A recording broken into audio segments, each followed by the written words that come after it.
బంగారానికి ఆకారం ఇవ్వాలంటే ఇనుప సుత్తితో కొడతారు. ఇనుపకు ఆకారం ఇవ్వాలంటే అదే ఇనుప సుత్తితోనే కొడతారు. కానీ ఒక విషయం గమనించారా? బంగారాన్ని కొట్టినప్పుడు అది ఎక్కువ శబ్దం చేయదు. కానీ ఇనుపను కొట్టినప్పుడు ఆ శబ్దం చాలా దూరం వరకు వినిపిస్తుంది.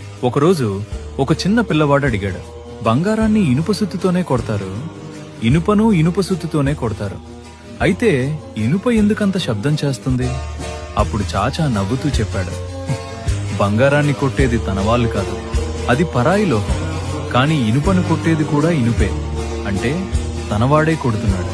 కానీ మనవాళ్లే మనసు నొప్పిస్తే ఆ గాయం లోపలికి లోతుగా వెళ్తుంది.